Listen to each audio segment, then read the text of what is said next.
नमस्कार दोस्तों, मैं Parasnath life high study IAS में आपका स्वागत है।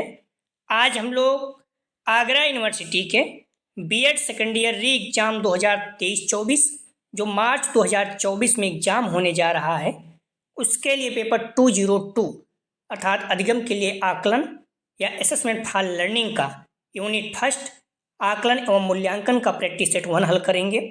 इसके टॉप 100 प्लस अति महत्वपूर्ण प्रश्न हल करेंगे। यहाँ से निश्चित रूप से एग्जाम में प्रश्नों के सेम टू सेम आने की संभावना है, इसलिए आप लोग वीडियो को पूरा देखिएगा। पहले यूनिट वाइज, उसके बाद फुल प्रैक्टिस सेट हल करेंगे।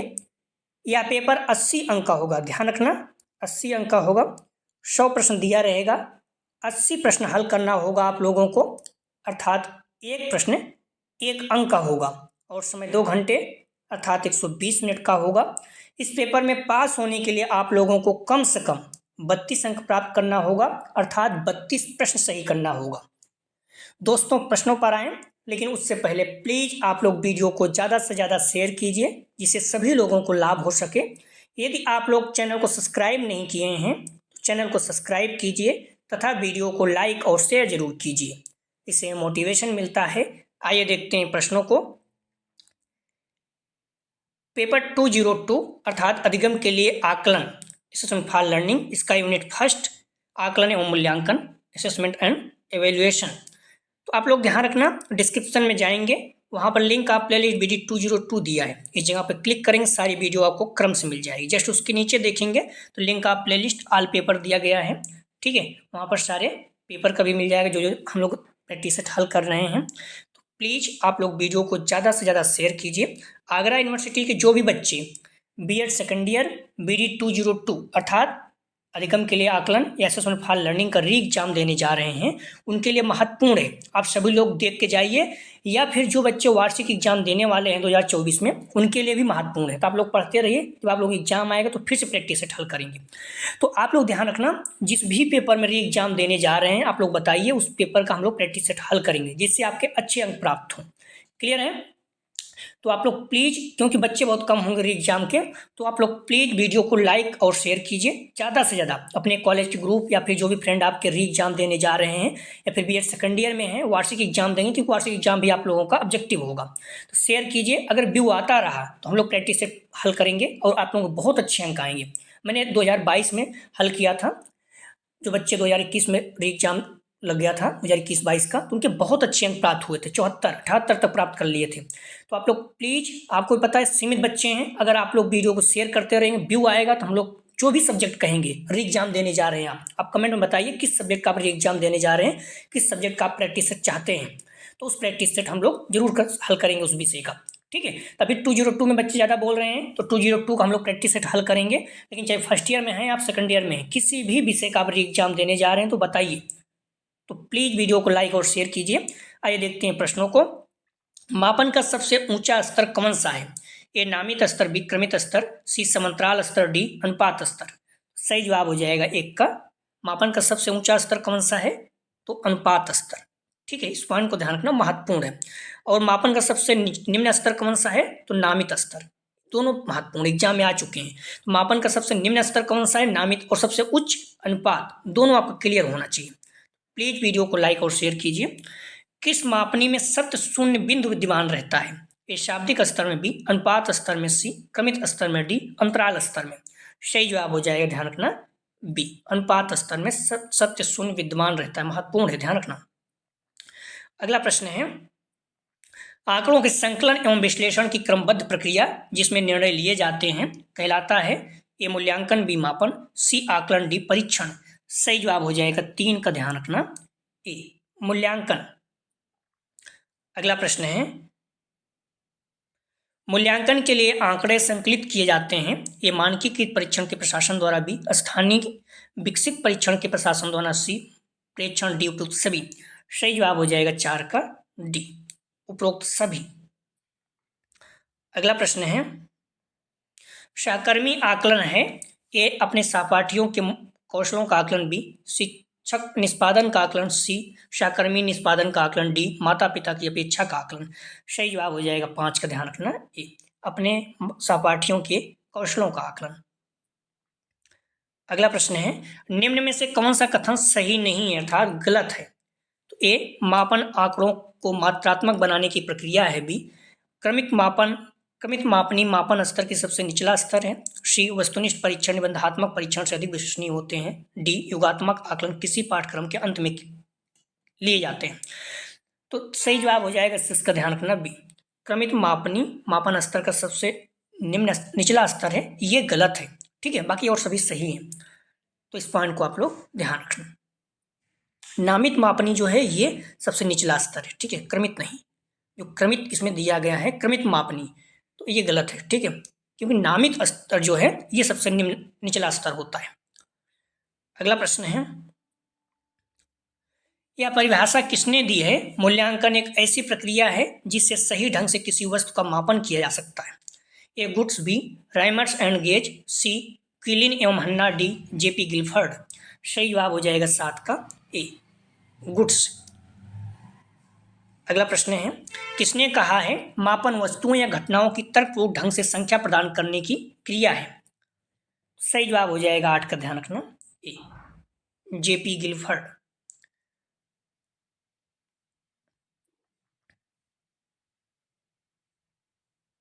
अगला प्रश्न है, मापन की भूमिका है।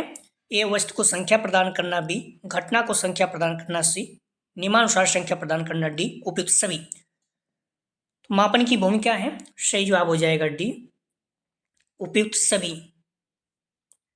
अगला प्रश्न है,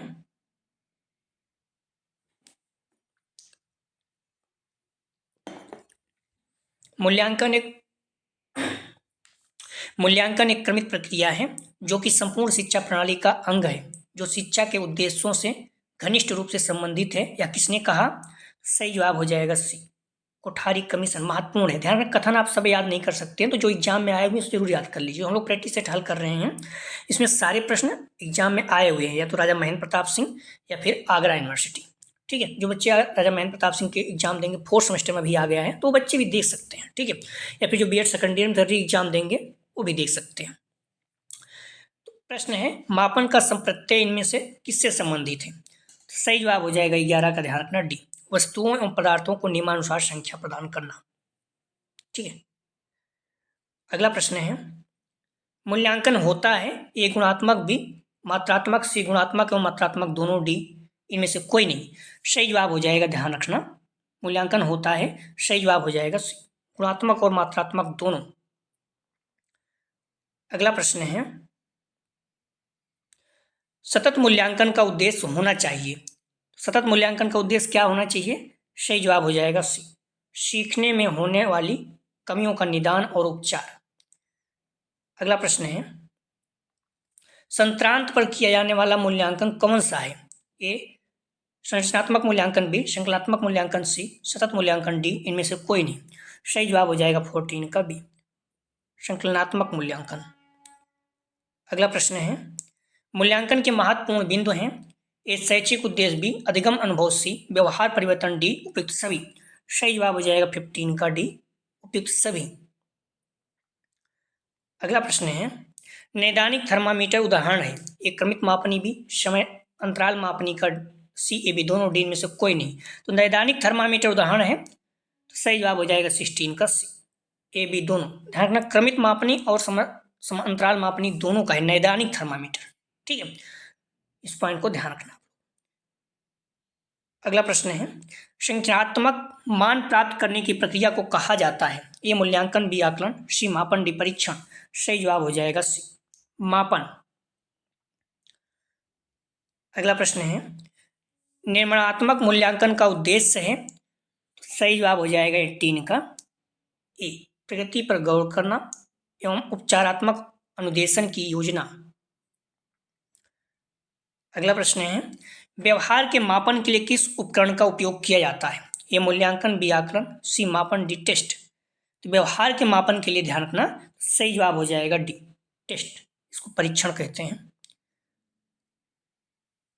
परीक्षण अर्थात टेस्ट वे उपकरण होते हैं जो किसी व्यक्ति अथवा व्यक्तियों के समूह के व्यवहार का क्रमबद्ध तथा व्यवस्थित ज्ञान प्रदान करते हैं।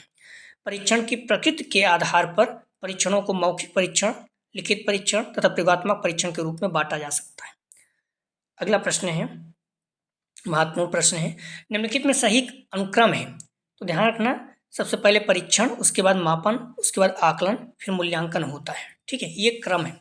और विस्तृत में भी देखेंगे तो सबसे विस्तृत मूल्यांकन है, सबसे जो संकीर्ण है वो परीक्षण है, उसके बाद मापन, उसका आकलन, फिर उसके बाद मूल्यांकन है। ठीक है, तो अब आप लोग समझ गए होंगे, तो सही जवाब हो जाएगा इसका ए। ठीक है, सही क्रम है, सही अनुक्रम है, तो परीक्षण सबसे कम विस्तृत, उसके बाद मापन, उसके बाद आकलन, उसके बाद मूल्यांकन। अगला प्रश्न है, मापन मूल रूप से है, तो सही जवाब हो जाएगा 21 का ए, संख्यात्मक मूल्य। मापन मात्रात्मक और गुणात्मक दोनों होता है, इस पॉइंट को आप लोग ध्यान रखना। अगला प्रश्न है, किसी पेपर में छात्र का अंक है, ये मूल्यांकन, बी परीक्षण, सी मापन, डी उपयुक्त सभी। किसी पेपर में छात्र का अंक क्या होता है? जैसे मान लीजिए 100 अंक में आप 50 अंक प्राप्त किए, तो क्या है?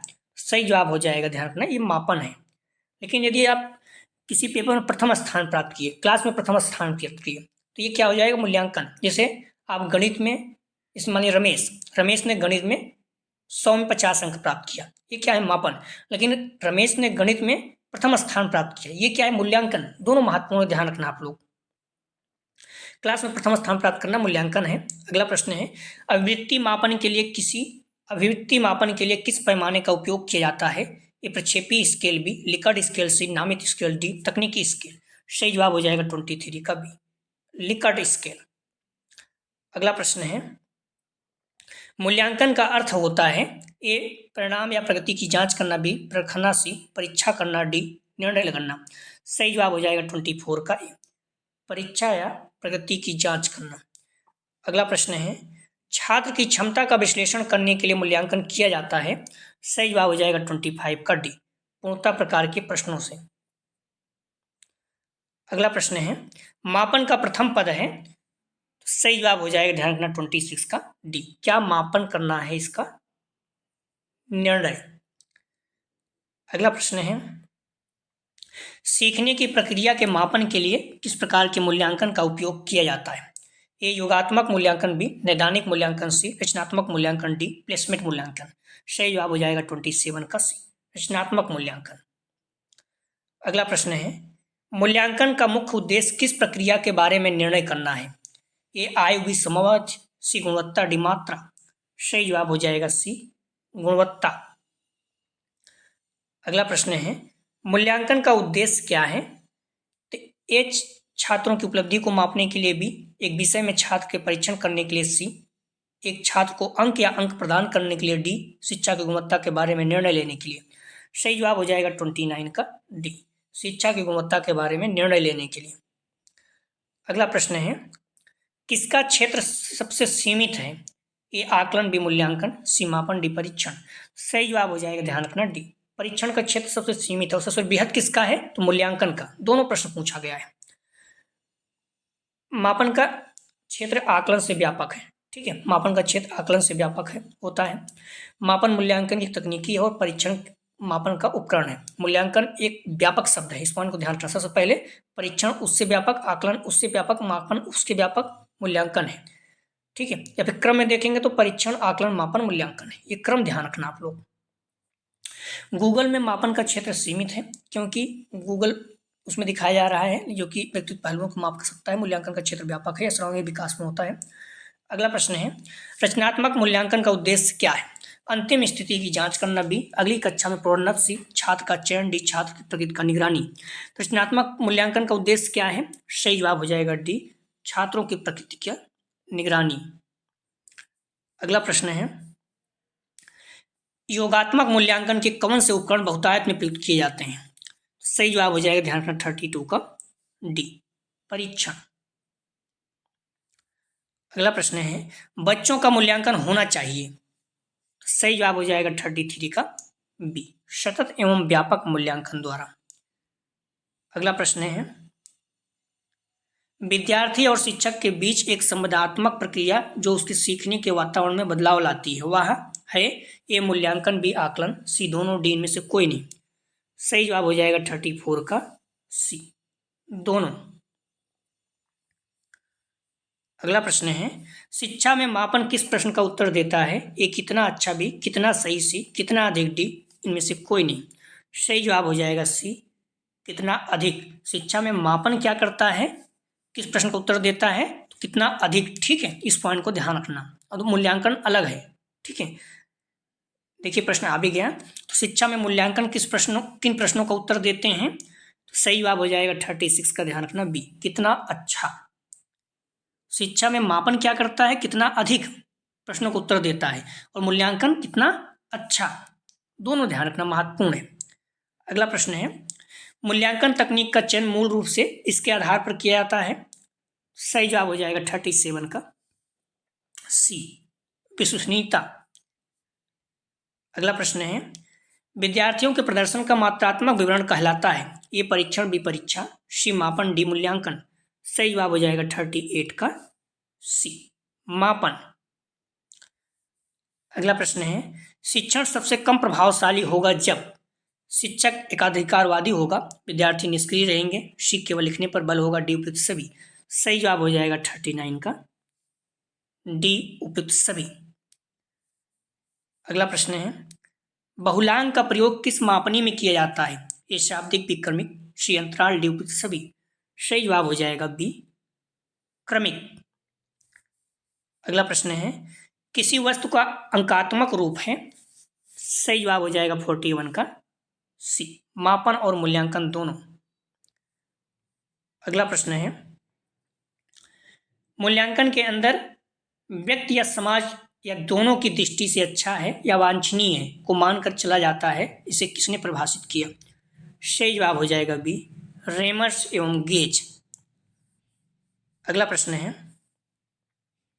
मूल्यांकन किस स्थिति का ज्ञान कराता है। सही जवाब हो जाएगा 43 का, ए, क्षमताओं एवं योग्यताओं के संदर्भ में। अगला प्रश्न है, प्रमुख मापन क्षेत्र है। ए बुद्धि परीक्षण, बी उपलब्धि परीक्षण, सी व्यक्तित्व परीक्षण, डी उपयुक्त सभी। सही जवाब हो जाएगा 44 का, डी, उपरोक्त सभी। अगला प्रश्न है, निम्न में से कौन सा शिक्षण का स्तर नहीं है। सही जवाब हो जाएगा 45 का, डी, प्रत्यावर्ती स्तर नहीं है, अभिप्रेरणा स्तर, स्मृति स्तर और बोध स्तर है। अगला प्रश्न है, आकलन के लिए प्रशासित किए जाते हैं। ए स्मृति पत्र, बी प्रगति आख्यासी, रुचि से संबंधित प्रयोग, डी परीक्षण। सही जवाब हो जाएगा 46 का, बी, प्रगति आख्या। अगला प्रश्न है, आकलन एक विस्तृत पद है जिसमें सम्मिलित है। सही जवाब हो जाएगा 47 का, सी, परीक्षण। अगला प्रश्न है, एक पुस्तक की कीमत 150 रुपये है, प्रक्रिया का उदाहरण है, और किसी पुस्तक की कीमत 150 रुपये है तो ये क्या है, आप बताइए। सही जवाब हो जाएगा बी, ये मूल्यांकन है। ठीक है, उसकी वैल्यू पता चल जा रही है। मापन होता है, ये मूल्यांकन के बाद, बी मूल्यांकन से पहले, सी मूल्यांकन के दौरान, डी इनमें से कोई नहीं। तो मापन होता है, सही जवाब हो जाएगा बी, मूल्यांकन से पहले। महत्वपूर्ण प्रश्न है। मापन हम किसी भी वक्त कर सकते हैं, मूल्यांकन मापन के बाद ही संभव है, अर्थात मापन मूल्यांकन से पहले होता है। मापन के द्वारा निर्णयात्मक उपचारात्मक शिक्षण संभव नहीं है।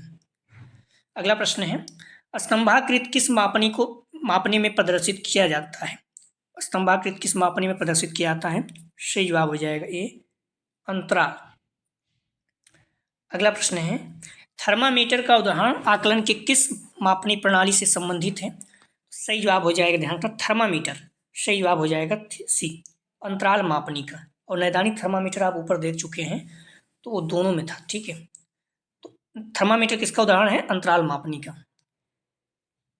अगला प्रश्न है,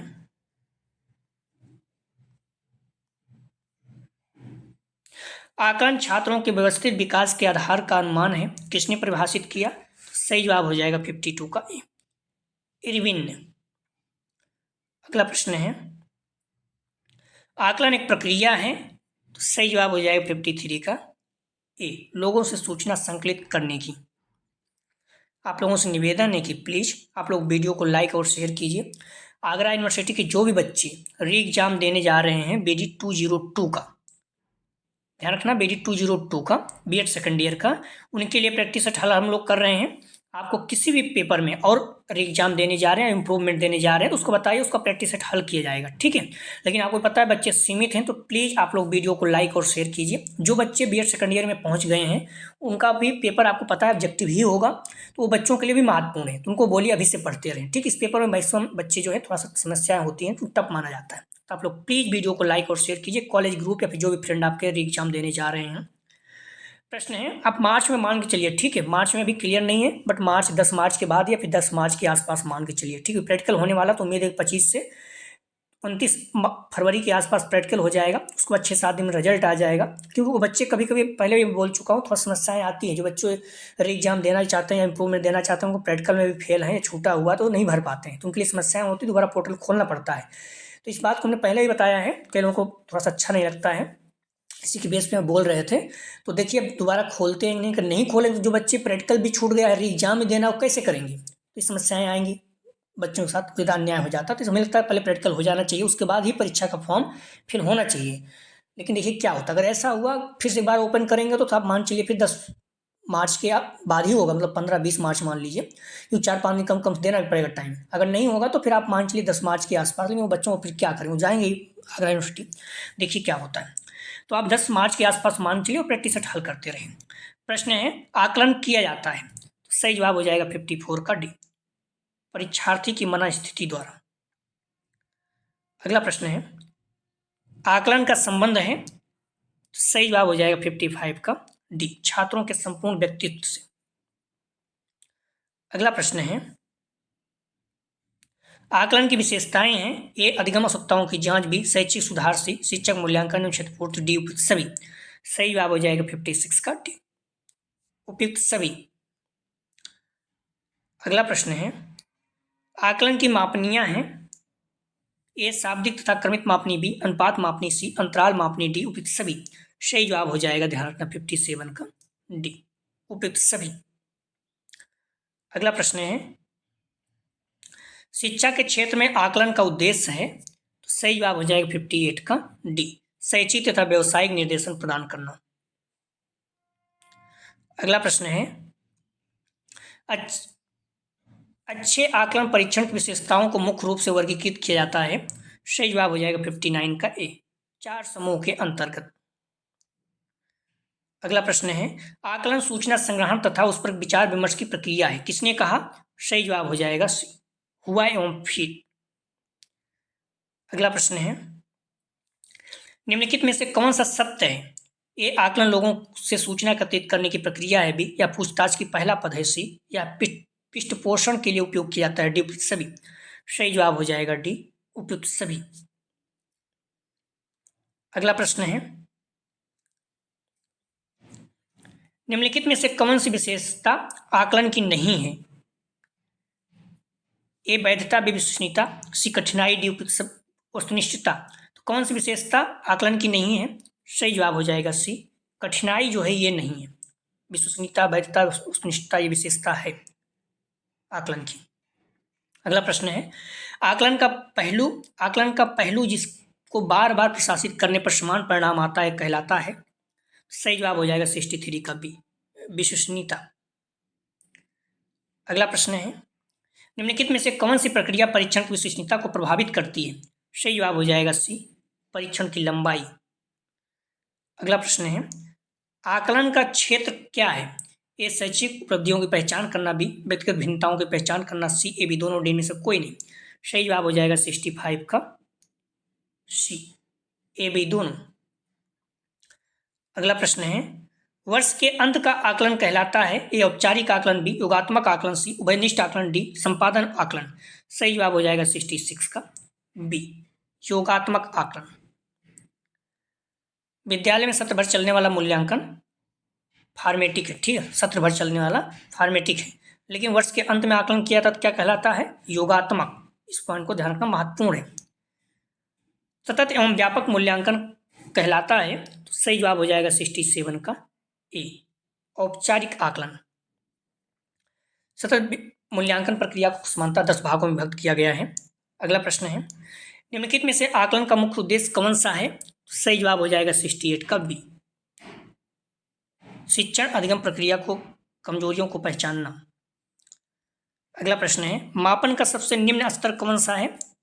सही जवाब हो जाएगा 69 का सी, नामित स्तर। और सबसे उच्च कौन था, हम लोग देख चुके हैं, तो अनुपात स्तर। मापन का सबसे उच्च स्तर अनुपात स्तर है। अगला प्रश्न है, किस प्रकार के मापन में सत्य बिंदु स्तर विद्यमान रहता है? सही जवाब हो जाएगा डी, अनुपात स्तर। अगला प्रश्न है, मापन के अंतराल मापनी का उदाहरण है। मापन के अंतराल मापनी का उदाहरण है ए वर्ष, बी महीना, सी बी दोनों, डी में से कोई नहीं। सही जवाब हो जाएगा सी, ए बी दोनों। वर्ष और महीना सभी है। मापन है ये गुणात्मक भी मात्रात्मक, सी ए बी दोनों, डी में से कोई नहीं। सही जवाब हो जाएगा सी, ए बी दोनों, गुणात्मक और मात्रात्मक दोनों है मापन। ठीक, इस पॉइंट को आप लोग ध्यान रखना। अगला प्रश्न है, निम्नलिखित में से कौन सा सही है? ये मूल्यांकन, ध्यान रखना, यहाँ मूल्यांकन बड़ा है आकलन से और आकलन बड़ा है मापन से, तो ये गलत हो जा रहा है, क्योंकि आपको पता है सबसे बड़ा मूल्यांकन है, उसके बाद मापन है, फिर आकलन है, फिर परीक्षण है, तो ये गलत हो गया। मापन से बड़ा मूल्यांकन है और आकलन से बड़ा मूल्यांकन है, ये सही हो सकता है। सी देख लेते हैं, आकलन बड़ा है मापन से और मापन बड़ा है मूल्यांकन से, गलत हो गया, क्योंकि सबसे बड़ा क्या है, मूल्यांकन है, इनमें से कोई नहीं। सही जवाब इसका ध्यान रखना बी होगा, क्योंकि आपको पता है, मैंने पहले बताया था सबसे बड़ा कौन सा है, मूल्यांकन, ये दिया गया है। मूल्यांकन आकलन से भी बड़ा है और मापन से भी बड़ा है। ठीक है, इस पॉइंट को आप ध्यान रखना, लेकिन मूल्यांकन के बाद मापन आता है, तो ये सही है। ठीक, इसका सही जवाब हो जाएगा 73 का बी। आप भी देखें, व्यापकता में देखेंगे, सबसे छोटा परीक्षण, उसके बड़ा, उससे बड़ा आकलन, उससे बड़ा मापन, उससे बड़ा मूल्यांकन, या फिर आप मूल्यांकन मापन आकलन परीक्षण इस तरह से भी देख सकते हैं। क्रम परीक्षण में देखेंगे तो परीक्षण, आकलन, मापन, मूल्यांकन। ठीक है, ये भी है, ये पॉइंट ध्यान रखना, प्रश्न यहाँ से पूछा जाता है। मूल्यांकन का क्षेत्र है तो कैसा है? सही जवाब हो जाएगा बी, व्यापक। परीक्षण का कैसा है? संकुचित। ध्यान रखना, दोनों महत्वपूर्ण है। अगला प्रश्न है, निम्न में से कौन सा मूल्यांकन का कार्य नहीं है?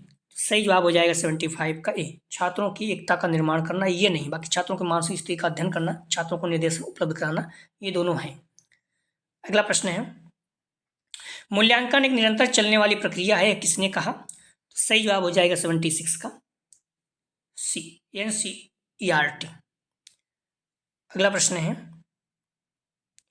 संरचनात्मक मूल्यांकन है, सही जवाब हो जाएगा 77 का सी, छात्रों के शैक्षिक लक्ष्यों की प्राप्ति की जांच करना। किसी प्रश्न में आपका संदेह तो आप कमेंट सेक्शन में बता सकते हैं, लेकिन प्लीज़ आप लोग वीडियो को लाइक और शेयर कीजिए। व्यू अच्छा आता रहा तो हम लोग प्रैक्टिस सेट, जिस भी विषय का आप कहेंगे री एग्जाम देने जा रहे हैं इंप्रूवमेंट, उसका हम लोग प्रैक्टिस सेट हल करेंगे। अगर व्यू नहीं आएगा तो फिर कैसे हो पाएगा? ध्यान रखना, जो बच्चे री एग्जाम देने जा रहे हैं आगरा यूनिवर्सिटी का, उनके लिए भी महत्वपूर्ण है, और जो बच्चे आगरा यूनिवर्सिटी को वार्षिक एग्जाम देंगे BEd सेकेंड ईयर का, उनके लिए भी महत्वपूर्ण है, क्योंकि आपको भी पता है कि आगरा यूनिवर्सिटी का पेपर ऑब्जेक्टिव होगा। ठीक है, तो जो बच्चे BEd सेकेंड ईयर में है, BD 202, उनके लिए भी महत्वपूर्ण है, आप लोग सॉल्व करते रहिए।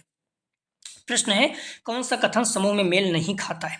ए, मापन एवं मूल्यांकन समानार्थी नहीं होते। बी, मापन मूल्यांकन मूल्यांकन एक सतत प्रक्रिया है। डी, अभिप्रेरणा अधिगम के लिए आवश्यक है। डी, उपयुक्त सभी। तो कौन सा कथन समूह में मेल नहीं खाता? सही जवाब हो जाएगा ए, मापन एवं मूल्यांकन समानार्थी नहीं होते। मूल्यांकन एक सतत प्रक्रिया है, अभिप्रेरणा अधिगम के लिए आवश्यक है, दोनों सही है, लेकिन ये गलत। अगला प्रश्न है, इनमें से कौन भविष्यवाणी संभव कर सकता है? तो ए, मापन बी, मूल्यांकन, सी, बी दोनों, डी इनमें से कोई नहीं। कौन भविष्यवाणी संभव कर सकता है? सही जवाब हो जाएगा बी, मूल्यांकन। हालांकि मापन भी भविष्यवाणी करता है, लेकिन सार्थक नहीं कर पाता है। ध्यान रखना, मापन जो है भविष्यवाणी सार्थक नहीं कर पाएगा, मूल्यांकन सार्थक करता है, तो बी इसका सही जवाब है। अगर आप बुक में देखें तो देख सकते हैं, मूल्यांकन परिणामों के आधार पर छात्रों के संबंध में पूर्ण सार्थकता के साथ भविष्यवाणी की जा सकती है, लेकिन मापन के द्वारा सार्थक भविष्यवाणी नहीं की जा सकती। ठीक है, आप बुक में देखें 36 पेज पे दिया गया है। व्यक्ति या बालक के वर्तमान क्षमताओं के आधार पर भावी विकास की भविष्यवाणी केवल मापन के आधार पर की जा सकती है। इस पॉइंट को देखेंगे आप तो ये भी गलत हो जाएगा। ठीक, पेज 19 पे देखेंगे तो ठीक, वर्तमान क्षमताओं के आधार पर भावी विकास की भविष्यवाणी। ठीक, इस पॉइंट को अभी आप ध्यान रखना। तो सार्थक भविष्यवाणी कौन कर सकता है? मूल्यांकन। अगला प्रश्न है, मापन के स्तर किसने बतलाए हैं? सही जवाब हो जाएगा ए, SS स्टीवेंसन। अगला प्रश्न है, बहुलांक का प्रयोग मापन के किस स्तर पर संभव नहीं है? सही जवाब हो जाएगा 81 का डी, अनुपात। अगला प्रश्न है, तापमान का मापन उदाहरण है? तो सही जवाब हो जाएगा सी, अनुपात का। अगला प्रश्न है, घड़ी का समय उदाहरण है? सही जवाब हो जाएगा सी, अंतराल मापनी का। अगला प्रश्न है, रो का प्रयोग मापन के किस स्तर पर किया जाता है? सही जवाब हो जाएगा बी, क्रमिक। अगला प्रश्न है, अनुपातिक मापने की अवस्था में केंद्रीय प्रवृत्ति के किस माप का प्रयोग होता है? सही जवाब हो जाएगा डी, ज्यामितीय औसतांक। अगला प्रश्न है, आंतरिक मापन स्तर में की जा सकती है? सही जवाब हो जाएगा 86 का, ध्यान रखना डी, जोड़ व घटाव दोनों। अगला प्रश्न है, मेरे कमरे की लंबाई 3 मीटर जो कि तुम्हारे कमरे की लंबाई 6 मीटर से आधी है, उपयुक्त कथन किस स्तर का मापन है? सही जवाब हो जाएगा 87 का सी, अनुपातिक। ठीक है, अगर आपके कमरे की लंबाई 3 मीटर है, मेरे कमरे की लंबाई 3 मीटर है, आपके कमरे की लंबाई 6 मीटर है, तो इसका मतलब है कि हमारे कमरे की लंबाई आपके कमरे की लंबाई की आधी है, तो क्या हो जाएगा? अनुपातिक। अगला प्रश्न है, आयु और वजन किस मापनी के उदाहरण है? सही जवाब हो जाएगा 88 का सी, अनुपात। अगला प्रश्न है, मापन किन्हीं स्वीकृत नियमों के अनुसार वस्तुओं को अंक प्रदान करने की प्रक्रिया है या विचार है? सही जवाब हो जाएगा ए, स्टीवेंसन का। अगला प्रश्न है, आकलन मापन एवं मूल्यांकन, सही जवाब हो जाएगा ए, परस्पर संबंधित है। अगला प्रश्न है, मूल्यांकन का मुख्य उद्देश्य किस प्रक्रिया के बारे में निर्णय करना है? सही जवाब हो जाएगा 91 का सी, गुणवत्ता। अगला प्रश्न है, मोहन ने गणित विषय की परीक्षा में 70 अंक प्राप्त किए, यह प्रक्रिया है, हम बता भी चुके हैं। सही जवाब हो जाएगा बी, मापन। मोहन ने गणित विषय की परीक्षा में 70 अंक प्राप्त किया, ये मापन है, लेकिन प्रथम स्थान प्राप्त किया गणित विषय में, ये मूल्यांकन है। क्लास में प्रथम स्थान प्राप्त किया, मूल्यांकन है, तो ध्यान रखना इस पॉइंट को। मोहन ने कक्षा में प्रथम स्थान प्राप्त किए हैं, सही जवाब हो जाएगा इसका सी, ये मूल्यांकन है। ठीक है, अगला प्रश्न है, क्रिस्टीना अपनी कक्षा को क्षेत्र भ्रमण पर ले जाती है और वापस आने पर अपने विद्यार्थियों के साथ भ्रमण पर चर्चा करती है, यह डॉट डॉट की ओर संकेत करता है। तो क्रिस्टीना क्या कर रही है? बच्चों को टूर पे ले जा रही है, पिकनिक कहिए, और आने के बाद उस पर जो देखा है, जो भी चीजें हैं, चर्चा करती है। तो क्या है? सही जवाब हो जाएगा ए, सीखने का आकलन है। ठीक है, जब एक बावर्ची खाना पकाते समय खाने को चबाता है तो वह के डॉट डॉट समान है। ध्यान रखना, खाना बनाते समय एक चावल को खाकर देखता है चावल पका हुआ है कि नहीं। इसका सही जवाब हो जाएगा 95 का डी, सीखने के लिए आकलन। जब क्रिस्टीना टहलने गई, पिकनिक पे गई, आके जो देखी तो उस पर चर्चा की, तो वो क्या था? सीखने का आकलन। लेकिन खाना बनाते समय बावर्ची एक चावल को खाकर देखता है सभी चावल पके हैं कि नहीं, तो ये सीखने के लिए आकलन है। अगला प्रश्न है, 62nd year book of the nation society for the study of education part 2 नामक पुस्तक के लेखक हैं। सही जवाब हो जाएगा 96 का, ध्यान रखना आप लोग ए, फिडले। अगला प्रश्न है, ज्ञानात्मक, संवेदात्मक, शारीरिक, ये किसके पक्ष हैं? सही जवाब हो जाएगा 97 का, ध्यान रखना बी, मूल्यांकन के। अगला प्रश्न है, निम्नलिखित में से मापन का समान स्तर है? सही जवाब हो जाएगा 98 का ए, अनुपात। अगला प्रश्न है, सीखने के लिए आकलन निम्नलिखित का ध्यान है सिवाय? सही जवाब हो जाएगा 99 का ए, विद्यार्थी की आवश्यकताएं। अगला प्रश्न है, आकलन के प्रकार हैं? सही, एक फार्मेटिक आकलन, बी योगात्मक आकलन, सी उभयनिष्ठ आकलन, डी उपयुक्त सभी। सही जवाब हो जाएगा डी, उपयुक्त सभी। अगला प्रश्न है, निम्न में से कौन सा मूल्यांकन का प्रकार नहीं है? सही जवाब हो जाएगा, ध्यान रखना ए, मानक नहीं है, निम्नात्मक, योगात्मक, सीसीई है। 118 प्रश्न करीब है, आप लोग प्रश्नों को पूरा देखिएगा। प्लीज निवेदन है कि बच्चे बहुत कम हैं, री एग्जाम आप किसी भी पेपर में देने जा रहे हैं, बताइए उस पेपर का हम लोग प्रैक्टिस सेट हल करेंगे, लेकिन आप लोग वीडियो को शेयर कीजिए मैक्सिमम, कॉलेज ग्रुप या फिर जो भी फ्रेंड है। जो बच्चे वार्षिक एग्जाम देंगे बीएड सेकंड ईयर BD 202, उनके लिए भी महत्वपूर्ण है, आप लोग भी देखते रहिए। ठीक है, जैसे आपको एग्जाम नजदीक आएगा फिर से प्रैक्टिस हल करेंगे, लेकिन अभी आप देखते रहिए क्योंकि पेपर थोड़ा टफ माना जाता है। तो प्लीज अगर व्यू आता रहा तो हम लोग कंटिन्यू, आप लोग शेयर कीजिए, अगर व्यू आता रहा तो हम लोग कंटिन्यूसली एग्जाम का प्रैक्टिस हल करते रहेंगे। विद्यालय में सत्र भर चलने वाला मूल्यांकन का प्रकार है? तो सही जवाब हो जाएगा बी, फार्मेटिक आकलन है। ठीक है, सत्र भर चलने वाला, और जो वर्ष के अंत में किया जाता है एक बार, योगात्मक आकलन है। विद्यालय वर्ष के अंत में किया जाने वाला मूल्यांकन योगात्मक आकलन है। अगला प्रश्न है, निम्न में से कौन सा मूल्यांकन के त्रिकोण का भाग नहीं है? सही जवाब हो जाएगा सी, शिक्षण अनुभव। अगला प्रश्न है, विश्वसनीयता का अर्थ है? सही जवाब हो जाएगा, ध्यान रखना ए, पुनः पुनः परीक्षा में लगभग एक समान उत्तर। अगला प्रश्न है, आकलन का क्षेत्र है? सही जवाब हो जाएगा, ध्यान रखना डी, सभी है, शैक्षिक उपलब्धियों को पता लगाने में, व्यक्ति भिन्नताओं का ज्ञान, स्थान निर्धारण करने में। अगला प्रश्न है, आकलन, मापन, मूल्यांकन सही जवाब हो जाएगा 106 का, ध्यान रखना ए। परस्पर क्या है, संबंधित है। अगला प्रश्न है आकलन की विशेषताएं हैं ए विश्वसनीयता, वैधता, सीमांकीकरण, डी उपयुक्त सभी। सही जवाब हो जाएगा डी उपयुक्त सभी। आकलन विशेषताएं विश्वसनीयता, वैधता, मानकीकरण, व्यवहारिकता, उपयोगिता सभी है। ठीक है। शिक्षण में अध्यापकों के द्वारा विद्यार्थियों का आकलन स्वतंत्र दृष्टि को विकसित करने के लिए किया जाता है। सही जवाब हो जाएगा, ध्यान रखना सी। शिक्षार्थी की आवश्यकता के अनुसार शिक्षण उपागम में परिवर्तन करना। अगला प्रश्न है निम्नलिखित में से कौन सा आकलन करने का सर्वाधिक उपयुक्त तरीका है। सही जवाब हो जाएगा, ध्यान रखना ए। आकलन शिक्षण अधिगम में अंतर्दृष्टि प्रक्रिया है। अगला प्रश्न है आकलन शिक्षण अधिगम का अभिन्न अंग है क्योंकि। तो सही जवाब हो जाएगा, ध्यान रखना सी। आकलन में अध्यापक बच्चों के अधिगम को समझता है और अपने शिक्षण की प्रपुष्टि भी करता है। अगला प्रश्न है आकलन। तो सही जवाब हो जाएगा, ध्यान रखना डी। सीखने में सुधार का एक तरीका है। प्लीज़ आप लोग वीडियो को लाइक और शेयर कीजिए। जो बच्चे री एग्जाम देने जा रहे हैं आगरा यूनिवर्सिटी का, और फिर जो बच्चे वार्षिक एग्जाम देंगे उनके लिए भी महत्वपूर्ण है। तो आप लोग प्रैक्टिस सेट हल करते रहे, अपने कॉलेज ग्रुप दोस्त यार जो भी हैं, अगर व्यू अच्छा आता है तो हम लोग प्रैक्टिस सेट हल करते रहेंगे री एग्जाम का। और री एग्जाम जिस भी विषय में देने जा रहे हैं तो आप लोग बताइए, उसका भी प्रैक्टिस सेट हम लोग हल करेंगे, चाहे फर्स्ट ईयर या सेकेंड ईयर का। संवेदना की निम्न सीमा का प्रत्यय सर्वप्रथम किसने दिया। सही जवाब हो जाएगा बी, हर्बर्ट ने। अगला प्रश्न है यदि मापन के सारे यंत्र तथा साधन विश्व से समाप्त कर दिए जाएं तो आधुनिक सभ्यता बालू की तरह ढह जाएगी। यह कथन है। सही जवाब हो जाएगा ए, रॉस का। अगला प्रश्न है मापन व मूल्यांकन में समानता है। सही जवाब हो जाएगा, ध्यान रखना डी, सभी। दोनों का अधिकांश उपकरण उभयनिष्ठ है। बालक का सर्वांगीण विकास करना, छात्रों को गुणवत्ता शिक्षा देने की बात, गुणवत्तापूर्ण। अगला प्रश्न है जिस मापन में परम शून्य की स्थिति विद्यमान रहती है उसे कहा जाता है। सही जवाब हो जाएगा बी, भौतिक मापन। अगला प्रश्न है अंतराल मापनी के उदाहरण हैं। सही जवाब हो जाएगा, ध्यान रखना डी, ये सभी, वर्ष, महीना, सप्ताह सभी। मनोवैज्ञानिक मापन में विभिन्न प्रदत्तों को रखते हैं। तो सही जवाब हो जाएगा सी, 4 स्तरों में। अगला प्रश्न है मनोवैज्ञानिक मापन निम्न स्तर नामित स्तर माना जाता है। ठीक है, रूच जो है अनुपात वाला रहता है। मापन प्रक्रिया में मूलतः तत्व होते हैं। ये विषय भी प्रतीक सी, नियम या मान्यता डी उपयुक्त सभी। तो मापन प्रक्रिया में मूलतः तत्व होते हैं। सही जवाब हो जाएगा डी, उपयुक्त सभी। तो प्लीज़ आप लोग भी ध्यान रखना, आप लोग डिस्क्रिप्शन में जाएंगे वहाँ देखेंगे तो लिंक आप प्लेलिस्ट वीडियो 202 दिया है, जहाँ पे क्लिक करेंगे सारी वीडियो आपको क्रम से मिल जाएगी। ठीक है, तो आप लोग ध्यान रखना। अगला जो प्रैक्टिस सेट हम लोग हल करेंगे बीटी पेपर 202 अर्थात अधिगम के लिए आकलन, एसेसमेंट फॉर लर्निंग का यूनिट 2 आकलन उपकरण की रचना।